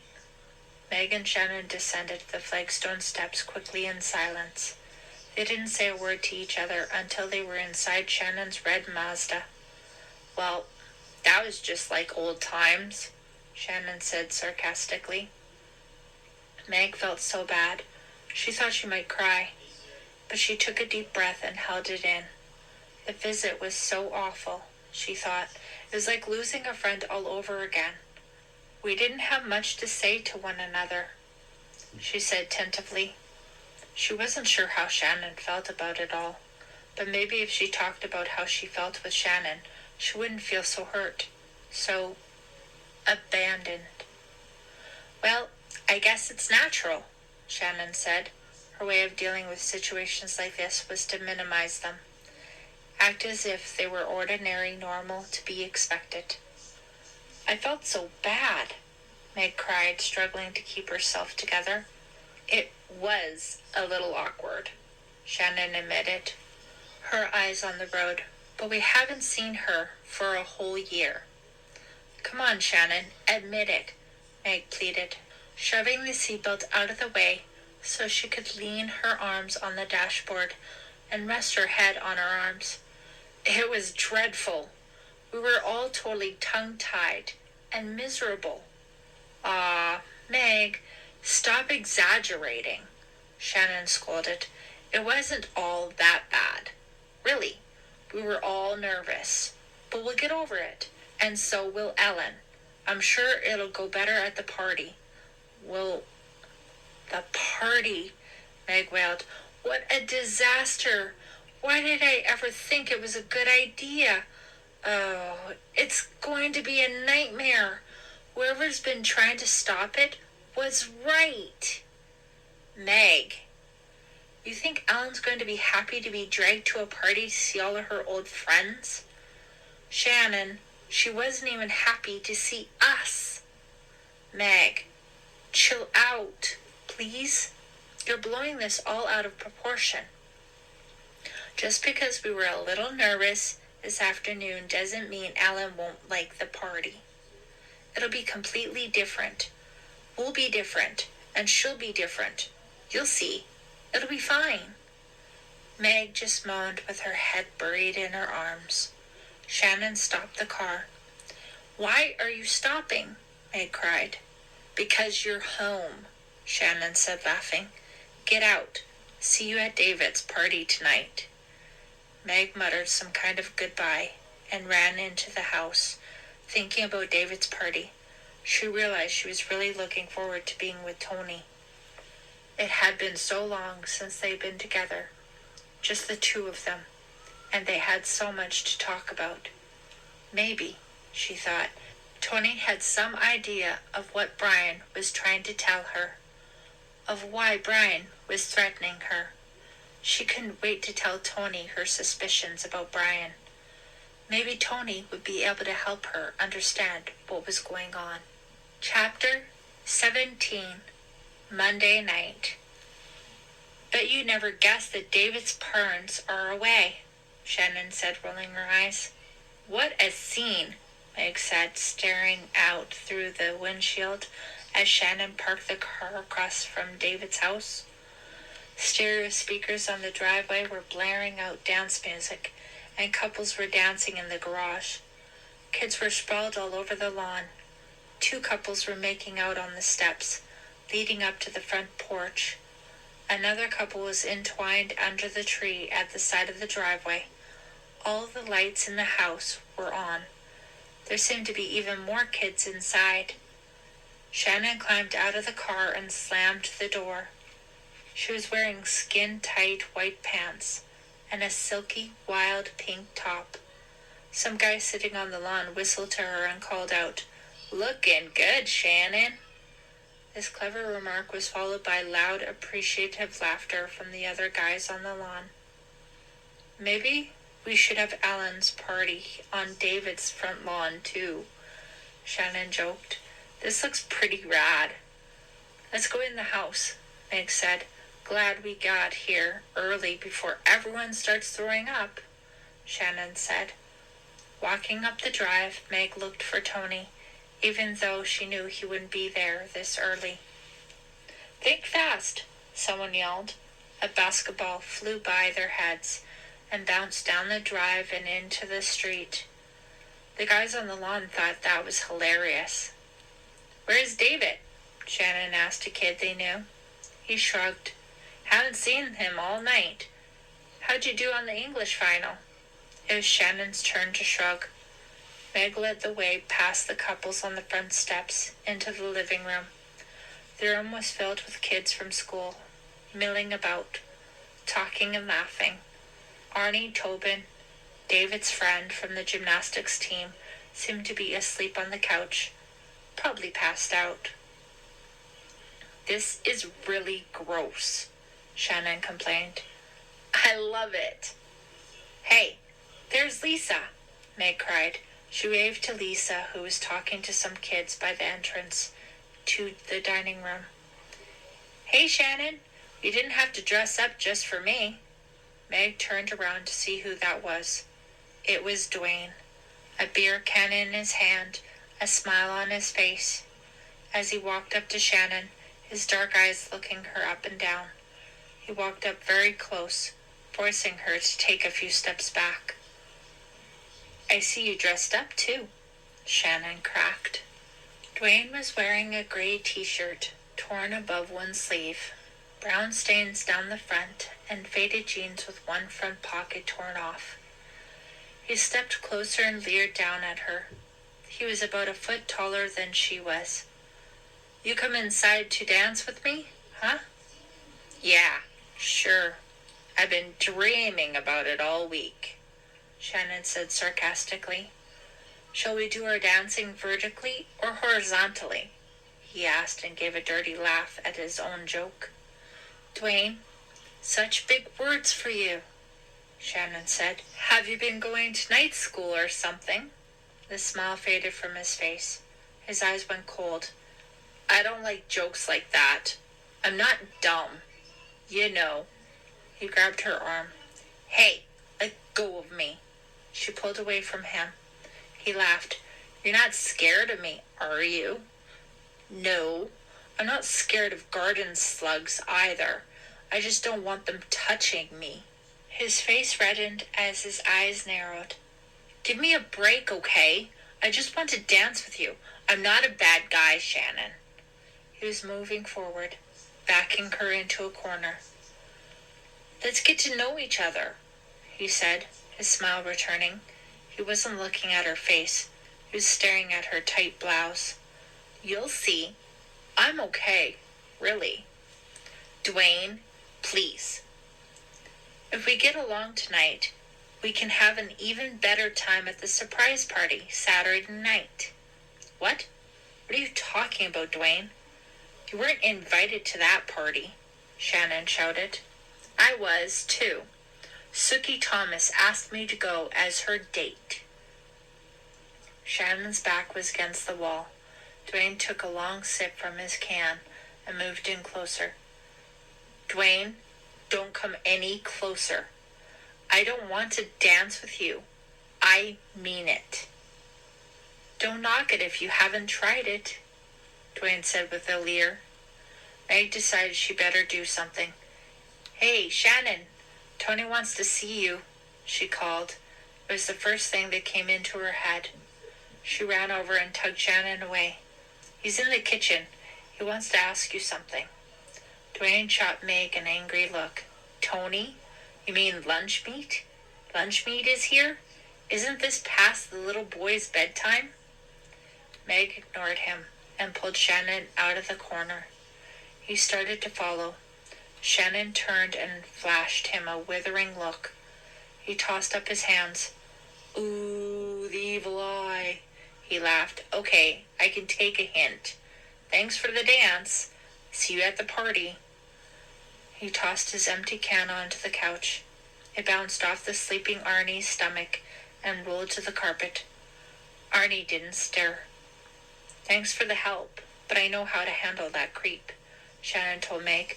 Just hit his nose with a rolled-up newspaper. He's so big. He's kind of scary, Meg said. I'm going in the dining room. There seems to be tons of food in there, Shannon said. You coming? No. I think Oh, here's Tony. Tony stood at the front door, wearing straight-legged jeans and a gray leather jacket. Hi, Tony. Bye, Tony, Shannon said. She disappeared into the dining room.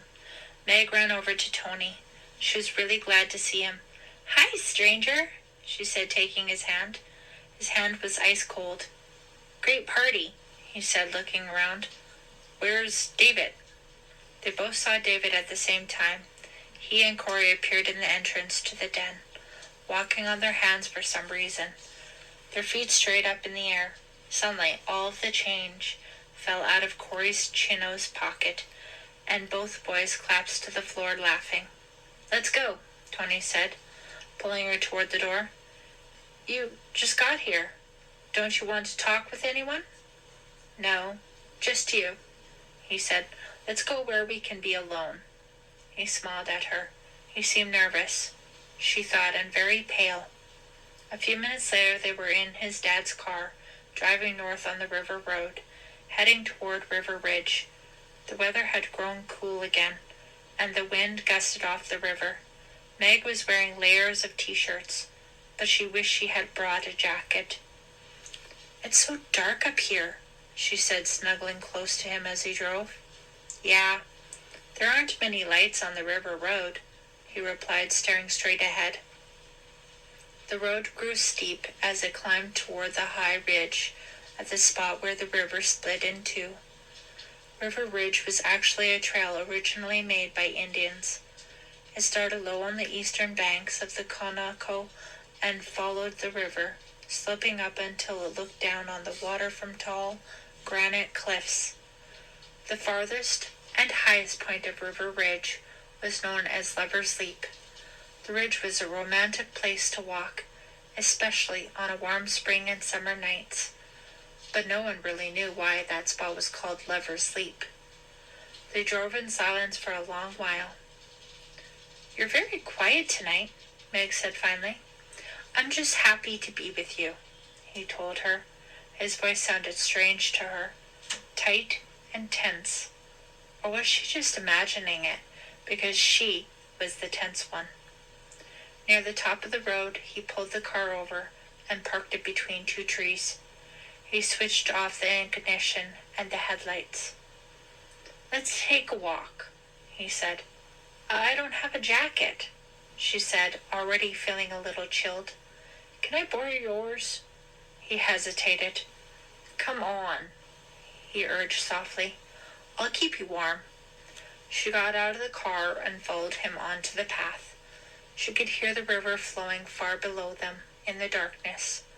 The dirt path, soft beneath her sneakers, led up higher along the cliff. Tony reached back his hand and she took it. "It's a little scary up here, don't you think?" she asked. He didn't say anything. She caught up with him and went a few steps ahead, still holding on to his hand. "Look, we're right on the edge of the cliff," she said, suddenly alarmed. "They should put a railing or something here." He still didn't say anything. He was standing behind her. He reached both arms around her shoulders and, holding her tightly, guided her right up to the edge of the cliff. Chapter 18. Monday night. "I'll just get it over with," he thought. It'd only take a second. One hard push, and over she'd go. Simple and quick. She was so trusting. She seemed so comfortable with his arms around her like that. She didn't even question him when he refused to lend her his leather jacket. Maybe she didn't know anything after all. Maybe he was going to commit a murder he didn't have to commit.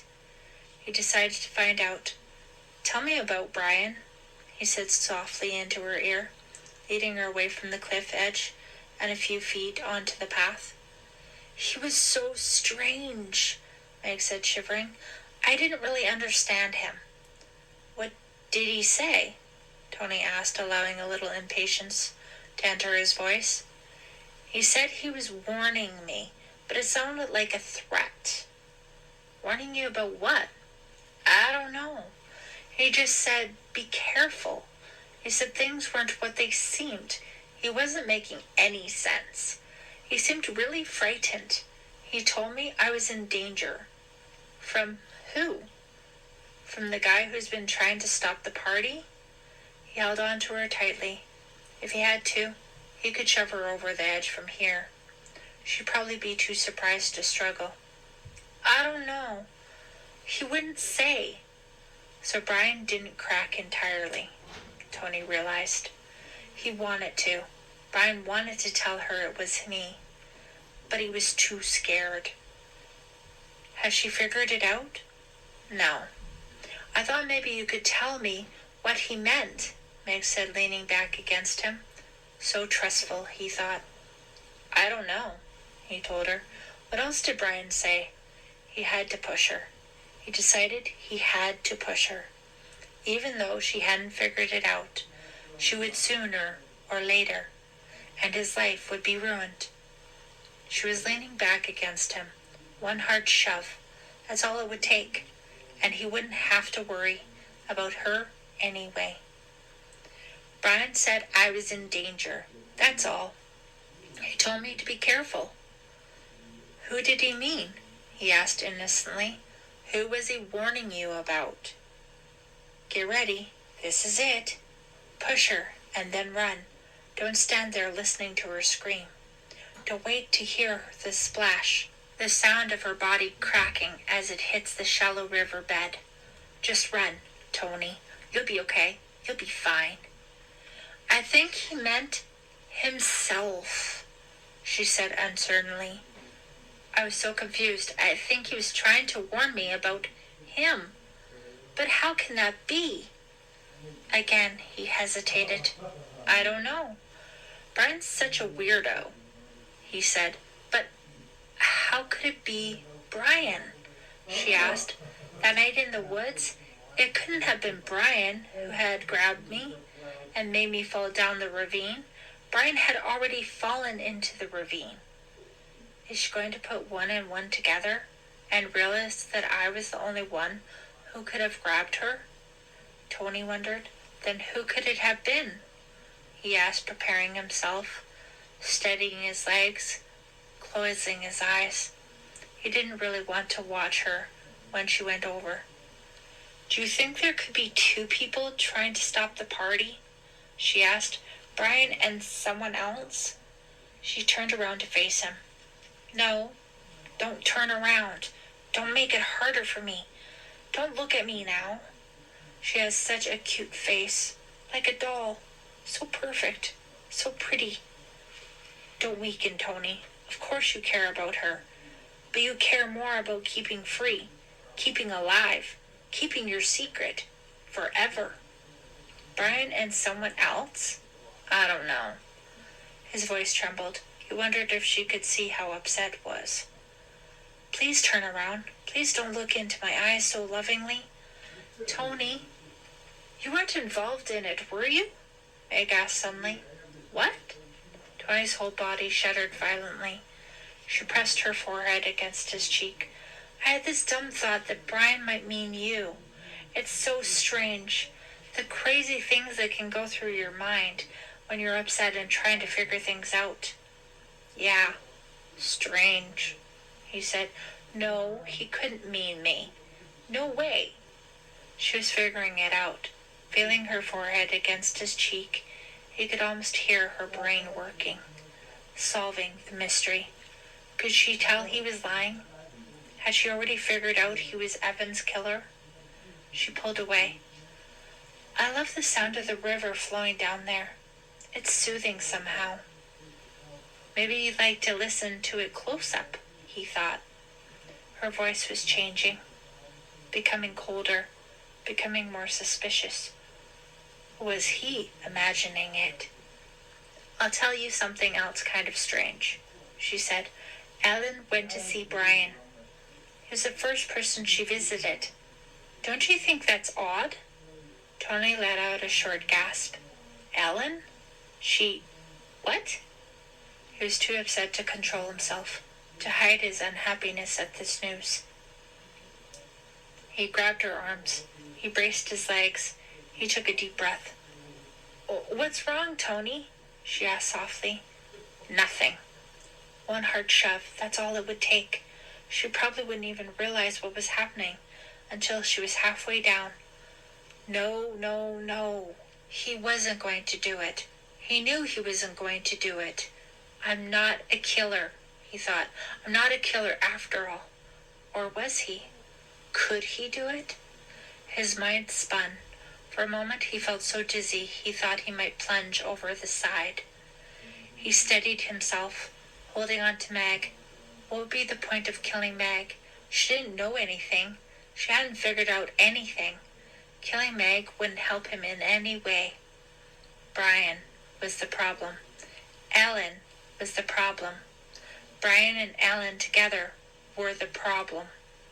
Meg was never the problem. Okay, you get to live, Meg, and you get to have your surprise party. He had tried to stop the party, and he had failed, but the party wasn't the problem. He had two problems, Brian and Ellen. Brian and Ellen. Brian and Ellen. I'll be at the party with them, he thought. I'll be there with my two problems. I'll be watching them. I'll be listening to them. He suddenly remembered the pistol his dad kept in the cabinet next to his workbench in the basement, and the box of shells next to it in the back of the shelf. The gun.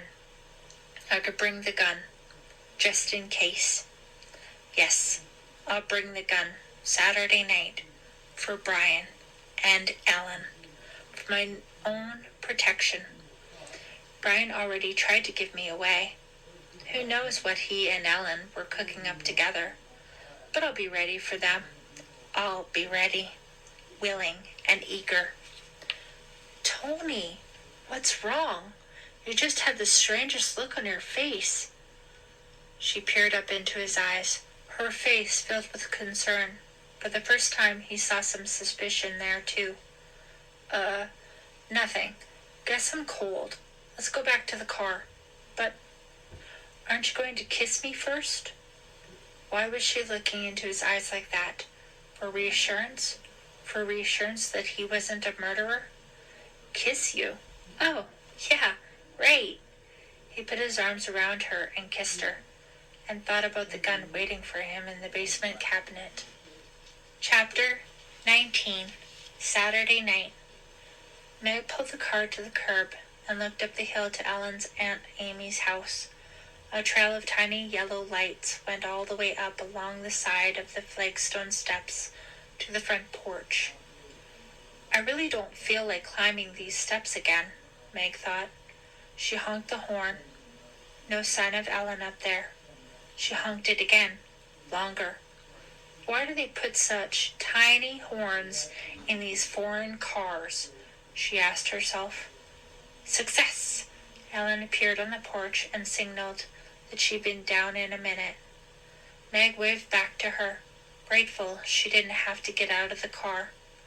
She felt so nervous. She wondered if she'd be able to enjoy a single moment of the party. I guess I'll feel it was worth it if it makes Ellen happy, she told herself. Meg, Shannon, and Lisa had worked all day, getting the Hasley Manor house in order, cleaning, decorating with balloons and flowers, and putting out the food and soda. I should be looking forward to the party, she thought, but I just know it's going to be dreadful. Ellen's going to hate it, and she's going to hate me forever. How could I have been so stupid? But Ellen's smile as she came trotting down the steps reassured Meg. Watching Ellen descend, Meg decided the party might work out after all. Ellen had always been a good sport about everything in the old days. She was sure Ellen would be a good sport tonight. And maybe she'd even be pleased that her friends wanted to make such a fuss over her. It was a cool, blustery night. The weather just couldn't make up its mind to stay summery. Ellen was wearing a straight, red miniskirt over black tights and a long-sleeved black top. She looked beautiful. I wish I were tall, Meg thought, putting on a smile as Ellen slipped into the car. Meg was wearing a turquoise-patterned Esprit sweater, her only expensive sweater, over purple-pegged pants. Hi, where's Shannon? Oh, we're going to pick her up, Meg said, shifting into reverse so she could back away from the curb. You look great. Thanks. So do you. You haven't changed a bit, Meg. You still look 10 years old. Is that supposed to be a compliment? Meg laughed. She headed west toward the old mill road, which would take them to Fierce Street. Where are we picking up Shannon? Ellen asked, scooting down in the seat and resting her knees on the dashboard. At her house? She had an apprehensive look on her face. She probably didn't want to go to Shannon's house. Meg decided after all. It was Evan's house, too. No, we're picking her up at the Hasley Manor house. Meg tried her best to sound matter-of-fact about it, as if she picked Shannon up there every day of the week. What? That old mansion back in the woods? Ellen was very surprised. The Fierce Street woods. Meg nodded, keeping her eyes on the road. She knew she was a very bad liar. She hoped Ellen wouldn't start asking her a lot of questions. What's she doing there? Ellen asked, rolling down the window, deciding it was too cold, and quickly rolling it back up. I don't know. She just asked me to pick her up there. Meg decided a simple "I don't know" would get her into less trouble than making up some kind of elaborate story. How's your aunt? Have you had a good visit? She asked, determined to change the subject. Ellen sighed and scooted even lower in the seat. Oh, I don't know, she said wistfully, watching the familiar houses pass by in the darkness. Maybe I shouldn't have come back. There are just so many memories. Oh, wonderful, Meg thought. I'm about to drag her into a mansion full of memories.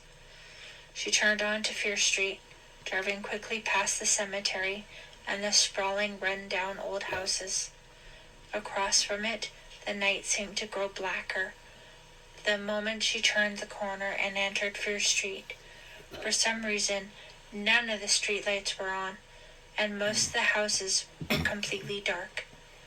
Meg saw Ellen shudder and close her eyes. They were driving past the Fierce Street woods. Oh, I hate this place, Ellen said. She opened her eyes. We're really taking the scenic route tonight, huh? I guess, Meg said. She didn't know what to say, having the party at Shannon's would also have been a mistake. Let's face it, she told herself. Having it anywhere is a mistake. Ellen is just not over what happened here. Maybe she never will be, and she doesn't even want to pretend that she is. She turned down the narrow dirt road that twisted through the woods to the Hasley's Manor house. She couldn't think of anything else to say to Ellen. She felt just as awkward as during their first visit on Monday. And as the headlights revealed the massive stone mansion up ahead, a feeling of dread as big and heavy as the mansion came over her. Frankenstein's castle, Ellen said. I haven't been here in years. They used to have birthday parties here when we were little. Very gloomy birthday parties. Well, welcome to another very gloomy party, Meg thought. She had an impulse to turn around in the circular drive in front of the mansion and take Ellen right back to her aunt's house. Or maybe just keep driving. Keep driving through the night until there were no familiar houses, no familiar landmarks at all, and no memories. This isn't like you, Meg, she scolded herself. You always make the best of any situation. That's one of your finest qualities. This is going to be a great party. Once it gets going, well, maybe not a great party, but an okay one. And Ellen will appreciate it. There's no way she won't appreciate it. She silently thanked herself for the pep talk and pulled the car up to the entrance to the old house. There were no other cars in sight. Everyone else had been instructed to park in back. 2 stone torches bearing flickering electric light bulbs, one much dimmer than the other, lit the doorway, which was arch-shaped and looked like a castle entrance. You go get her, Ellen said. This place gives me the creeps. Meg pulled the door handle and pushed open the door. No, come on in with me, Don't make me go in there alone. Ellen frowned and pulled her legs off the dashboard. It gives you the creeps too, huh? What on earth can Shannon be doing in there? She climbed out of the car and smoothed down her miniskirt. Okay, come on, we'll go together. Meg felt so nervous she could barely walk. She'd never surprised anyone at a surprise party before. As she pushed open the heavy doorway and stepped into the front hallway, she vowed she'd never do it again. After you, she told Ellen, motioning for Ellen to go in. Their sneakers squeaked over the dark marble floor. The house was silent. An enormous low chandelier, a confusion of brass and crystal, managed to dominate the room without providing much light. This way, I think, Meg said, pretending she didn't know where she was going. She led the way through the wide front chamber and pulled open a heavy door at the back. The room behind the door seemed to be dark. In here? Meg said. Ellen reluctantly followed her in. Meg's legs felt shaky, and she realized she was breathing really fast. I've never been this nervous in my life, she thought. Please, please don't let this be a total disaster. Surprise! The lights came on, revealing dozens of grinning faces. Ellen stared at Meg, not understanding what was happening. Surprise! The cry was followed by cheers and laughter. Look at her, Shannon shouted from across the room. She really is surprised. Meg stared at Ellen, waiting for her to smile. A smile of recognition, of acceptance, of delight, but the smile didn't appear. Ellen looked absolutely horrified. Chapter 20. Saturday night. Like snapshots, the scenes in the next few minutes froze in Meg's mind. Shannon hugging Ellen, Ellen finally forcing a smile to her face. Ellen hugging Lisa, Lisa laughing about how surprised Ellen looked. Ellen joking to Meg that she'd find a way to pay her back for this. Half joking, maybe. Tony and Ellen greeting each other stiffly, each looking more uncomfortable than the other. Tony congratulating Meg for pulling the whole thing off. Kids crowding around Ellen to say hi and welcome her back. Ellen starting to look more comfortable as more kids came up to greet her. It's going really well, Shannon shouted in Meg's ear, trying to be heard over the noise of the crowd. Meg jumped. She wasn't expecting anyone to come up behind her like that. You look great, she told Shannon. Doesn't Ellen look great? She really was surprised. Shannon wandered off to talk to some other kids. Meg went over to Tony, who was on the edge of the crowd, not talking to anyone. It's so hot in here. Why don't you take off that heavy leather jacket? She asked. I'm okay, he said, looking annoyed. The jacket bulged out above his waist. He kept both hands in his pockets. Doesn't Ellen look great? Meg said, starting to feel a lot better about the party. Yeah, I guess. You in a bad mood or something? This is supposed to be a party. Why was she giving Tony a hard time?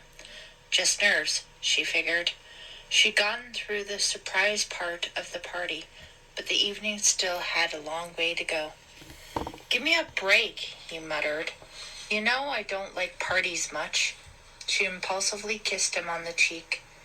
Dance with me later. Maybe, he forced a half smile.